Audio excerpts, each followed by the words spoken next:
Il était une fois Lucia qui avait besoin de nouveaux volontaires. Elle a alors ouvert l'application Meba Sims.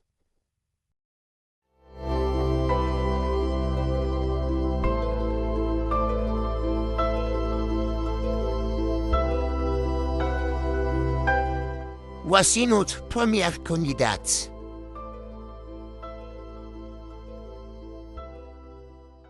Julia est polonaise de Wadowice, ville natale de Saint Jean-Paul II. Elle a étudié la philologie anglaise à Cracovie. Elle aime les nouvelles cultures et les langues. Fan d'espagnol, elle apprend surtout le français en ce moment ici à Bordeaux, un peu chaque jour. Elle adore les concerts symphoniques et de piano. Au cinéma, elle se plonge dans un bon film devant l'écran écran. Quand il fait beau, Julia va se promener le long de la Garonne ou au jardin botanique. Après un début fort, poursuivons avec notre deuxième candidat.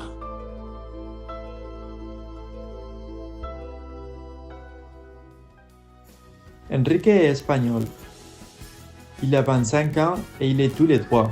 Pas seulement pour obtenir un diplôme, mais comme il est dit en rien, parce que sinon, je m'ennuierais. Chaque matin, il essaie d'étudier un peu avant d'aller au Meba. Mais en réalité, Enrique se réveille seulement 30 minutes avant et doit courir pour attraper le train et arriver à temps pour Meba. Cette année, Enrique s'est fixé des objectifs clairs. Améliorer son français, étudier des assez pour réussir et surtout profiter de son séjour à Porto. Les soirs, il adore regarder des films bien installés sur les draps. Pas de genre préféré. Cela peut être un film d'horreur, une comédie romantique américaine, ou même un vieux film soviétique de 1925. Enfin, et non de moindre, notre troisième candidate.